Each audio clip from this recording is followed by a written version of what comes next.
Hola a todos, esta es una nueva entrega de entrevistas. Hoy estamos en la Filbo, Feria del Libro 2022.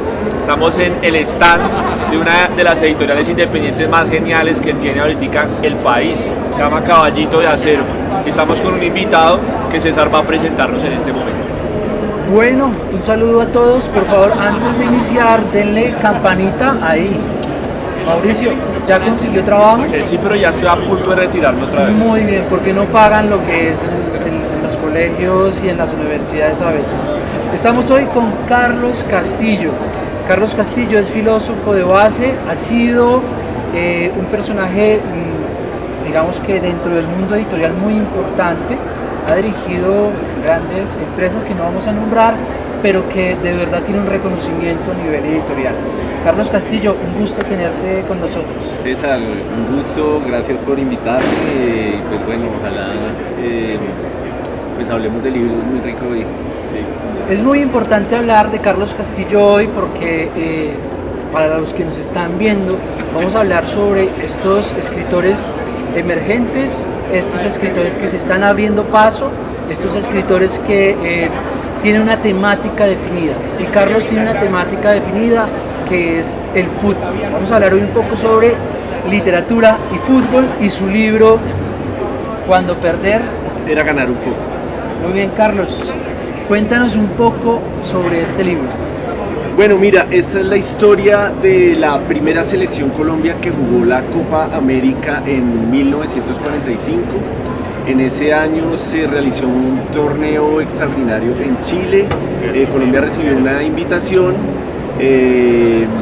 Colombia estaba inscrita a la Conmebol desde el 36, pero no había participado hasta el momento en ninguna Copa América, a pesar de que habían pasado 6, entonces pues digamos que había cierta presión por empezar a participar y como saber, digamos, dónde estábamos ubicados, ¿no? Pero claro, hubo una disputa política porque todavía eran épocas de amateurismo, la sede del fútbol era Barranquilla, pero Medellín le quería quitar la sede a Barranquilla, entonces se armó una disputa entre directivos.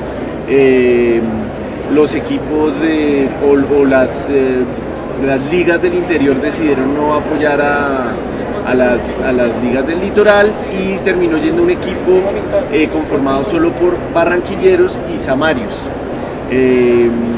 con la mala suerte de que tenían que tomar un barco en Buenaventura que los llevara a Valparaíso en Chile y perdieron el barco. Entonces pues claro, se encuentran con la disyuntiva de que pues si no van, pues Barranquilla puede perder la sede del fútbol, entonces se ven obligados a ir a como del lugar, y esa es un poquito la historia pues, que termino contando, cómo terminan llegando ellos a ese torneo a pesar de muchas penalidades, de muchos obstáculos, de muchas dificultades. Incluso el gobierno les puso cortapisas, les ponían problemas con los pasaportes, con los permisos, con las visas.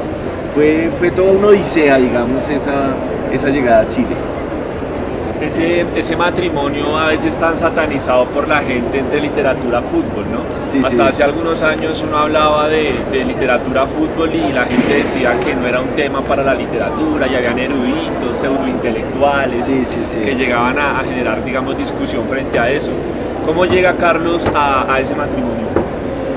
Y pues bueno, la verdad, a mí siempre me han interesado mucho las dos cosas. Yo creo que, digamos, esa reacción de los intelectuales contra el fútbol, pues está muy mediada por una época de nacionalismos, y como que se asociaba el fútbol muy a lo popular y a algo muy básico que no tenía, digamos, nada que ver con el mundo de las ideas, por decirlo de alguna manera. Pero pues el fútbol en sí mismo es un lenguaje y pues en la medida en que es un lenguaje también pues es objeto de estudio de muchas maneras, ¿no? No solo la historia, sino pues las cosas intrínsecas de ese lenguaje mismo, ¿me entiendes? La táctica, la estrategia. Es una cosa, el fútbol, muy asociada, digamos, como a la épica moderna, porque pues en una época en que esperábamos no tener tantas guerras, pues el sentido de lo épico como que se iba hacia otra parte, ¿no? Lamentablemente pues ahora nos estamos metiendo otra vez o nos están metiendo más bien en otra guerra, y entonces ahí pues claro, ya la épica del fútbol pues no tiene el mismo impacto que otro tipo de épicas, ¿no? Y en cuanto a los intelectuales, pues yo creo que es un tema que ha ido evolucionando. Yo creo que también hay culturas donde los intelectuales tienen una inclinación mayor por el fútbol, como Argentina. Argentina pues tiene una tradición de literatura futbolística. Está Eduardo Saqueri, está el libro Fontana Rosa, bueno, tantísimos Soriano, tantísimos autores argentinos que han escrito de fútbol y cosas de muchísima calidad. También en los últimos años, pues bueno, en Colombia tal vez no hay tanta tradición, pero bueno, aquí está Caballito de Acero, digamos que es la editorial que se está poniendo la 10, digamos, por los deportes en Colombia, y está sacando cosas que tienen que ver con deportes, y mostrando pues que los deportes también hacen parte de la vida intelectual y de la sociedad, ¿no? Vamos entonces a la novela un poco, Carlos. En la novela hay algo que a mí me llama mucho la atención, y es el viaje que se hace de Bogotá, que hay un viaje hasta Buenaventura. Sí. ¿Cómo era esa Colombia de ese momento? Porque hoy en día es difícil viajar a Buenaventura, hoy todavía no es fácil ir a Buenaventura. Yo no me imagino en esos años cómo es ir a Buenaventura con un equipo de fútbol, ¿sí? ¿Eso es aguantar hambre? ¿O qué? ¿Cómo era la cosa? Bueno, digamos, hasta Buenaventura era complicado, pero no fue lo más complicado, ¿no? Digamos, ellos partieron de Barranquilla, del aeropuerto de Soledad, en un avión, en un DC-4, que eran los aviones de la época, digamos. Avianca tampoco llevaba muchos años, tampoco es que eran muchas rutas de aviación, y el avión era bastante caro, ¿no? Normalmente los hubieran mandado por el río Magdalena, en vapor, pero pues como tenían la urgencia de llegar rápido, hacen ese primer tramo de Barranquilla a Cali en avión. En Cali cogen el ferrocarril, en esa época estaba el ferrocarril del Pacífico, que los lleva hasta Buenaventura. El ferrocarril del Pacífico vinculaba Popayán con Cali, y Cali con Buenaventura. Cuando llegan a Buenaventura, pues es que se enteran que han perdido el barco que tenían que tomar ahí,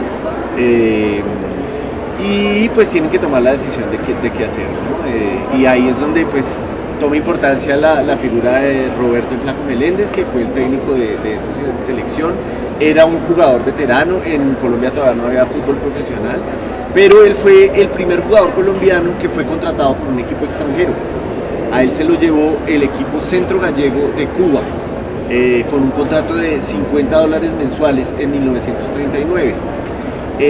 Con la mala suerte de que tuvo que devolverse prácticamente a los 3 meses, porque estalló la Segunda Guerra Mundial, y eso impidió pues como el transporte de toda la zona. Al Flaco Meléndez le tocó devolverse, perdió la oportunidad pues de consolidarse en el fútbol internacional. Aquí no lo dejaron jugar porque como había hecho contrato con un equipo profesional en Cuba, y el fútbol aquí todavía era amateur, lo tuvieron parado casi un año, entonces solo jugaba partidos de exhibición. Y bueno, ya después lo volvieron a dejar jugar. Ahí pues surgió el tema de la selección, la invitación de Chile, y él pues siendo un jugador veterano, en ese momento tenía 33 años, no se había retirado del fútbol, fue el técnico de esa selección. Y bueno, a partir de Buenaventura es donde el viaje se pone más duro realmente. Comienza esa aventura. Sí. Exacto, ahí comienza la odisea. Sí. Carlos, una pregunta que se me antoja en el proceso acá de la charla. Hay un ejercicio de investigación tremendo en la novela, que no solamente está orientado hacia el tema fútbol, sino al tema que acabas de decir, territorio, geografía, época histórica, etc. ¿En qué momentos hay ficción? Mira, digamos que obviamente traté de respetar lo más que pude de la historia real, ¿no? Hice un trabajo de investigación, como dices, muy grande, pues trabajo de hemeroteca, de revisar periódicos, de revisar toda la información que pude conseguir. Había buena información, pero también había vacíos, ¿no? Por ejemplo, esa parte cuando ellos ya salen del territorio colombiano y están en Ecuador, justo era época de Navidad, fin de año, entonces pues ahí quién les iba a parar bolas, entonces ahí casi las noticias prácticamente no hay nada. Entonces esos espacios donde fue más difícil, digamos, encontrar información, pues los llené, digamos, con más elementos de ficción, ¿no? Entonces digamos que hay una mezcla, yo diría que 50-50 entre lo que es la historia real y lo que son elementos ficticios, o digamos ajustes que hice para que la historia, digamos, fuera más interesante en términos narrativos, ¿no? También hay pues una participación ahí, digamos, que es importante para mí, que pues que meto una pequeña analogía con la Ilíada y con la Odisea, ¿no? Y eso me da pie para hablar de algunos conceptillos filosóficos, ¿no? Nada pesado, pero pues sí como algunas frases, digamos, que pueden ser impactantes, que son determinantes. El libro empieza con un epígrafe de Kant que es, lo voy a leer, que es: se mide la inteligencia de una persona por la cantidad de incertidumbre que es capaz de soportar. Y pues digamos, estos viajeros lo que tuvieron que soportar fue mucha incertidumbre, porque sabían que tenían que llegar a Chile para jugar el campeonato, pero no sabían si iban a alcanzar a llegar y no sabían cómo estaban yendo. Entonces todo el momento fue enfrentarse a la incertidumbre, enfrentarse a lo desconocido, enfrentarse a lo que no podían controlar. Y quizás de ahí venga que siempre la selección Colombia se enfrenta a la incertidumbre, ¿no? Eso nos pasa ahorita, ¿no? No llegamos al Mundial y sí, en la incertidumbre. Sí. Y hay otro punto ahí, digamos, que vincula mucho, digamos, esta novela, que pues es la historia fundacional de la selección Colombia, porque es el primer torneo internacional reconocido por la FIFA que jugamos, ¿sí? Y que la vincula, digamos, con lo que pasa ahora, y es que pues hubo muchos errores desde la parte directiva, como muchas peleas de egos que terminaron lastrando las posibilidades de la selección, que pues curiosamente es algo que estamos viendo ahora con las decisiones que se tomaron, con la salida de Pekerman, después con la demora de contratar un técnico, después con la traída de Queiroz, que era un tipo que no conocía nuestro fútbol, después con la traída de Reinaldo Rueda, que era un tipo que ya venía siendo eliminado con Chile. O sea, todas las decisiones fueron malas, ¿sí? Es fácil hablar, digamos, con el diario del lunes, como dicen los argentinos, pero pues lo cierto es que pues ahí está la cadena de hechos que muestra que no dimos pie con bola. Que nos estaba dejando el barco. Sí, exacto. Carlos. Nos dejó el barco del Mundial. Eso. Sí. Carlos, una razón por la cual no se pueden perder esta novela. Y bueno, yo creo que a los que son apasionados del fútbol y les gusta saber de dónde venimos, esta es una novela fundamental, porque cuenta una historia que es prácticamente desconocida por todos nosotros, de la que había muy poquita información.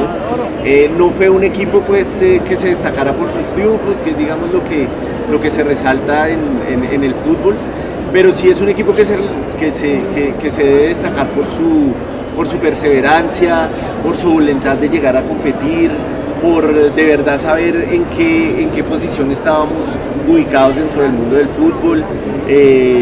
Hicieron un esfuerzo increíble, un viaje de más en total fueron 3 meses, 25 días viajando, un mes largo de torneo y casi otro mes de vuelta, separados de sus familias. Es una realidad que sería imposible ahora con el fútbol profesional que vemos. O sea, imagínate que a un equipo le quitaron un jugador 20 días porque tiene que hacer un viaje, pues eso sería para demandas, sería todo un caos. Carlos, ¿no? A mí se ve otra pregunta. Yo siento el título como una especie de análisis, como un viaje al pasado, por el tema de que es una frase muy propia de esa selección noventera que nos cautivó a muchos de nuestra generación, que nos llevó a jugar fútbol, a ir a las canchas, a los estadios. Pero tú lo tomas en el título, porque el título es una apertura semántica, y te vas al pasado a recoger a la otra. Y sí, mira, la idea era un poco señalar eso, ¿no? Porque yo creo que esa frase de perder es ganar un poco, pues por un lado es la frase más representativa del fútbol colombiano, gústenos o no, todo el mundo conoce esa frase, ¿me entiendes? Cualquiera que diga, la frase Maturana, está clarísimo, pero también se nos ha convertido en una lápida, porque parece que se volvió no solo la realidad de la selección, sino casi que la realidad del país. No, hay mucha gente que se ve reflejada en esa frase, y los problemas de Colombia los ve reflejados en esa frase. Y un poco la invitación del título, ponerlo en pasado, es como mostrar que tenemos que superar esa realidad, ¿sí?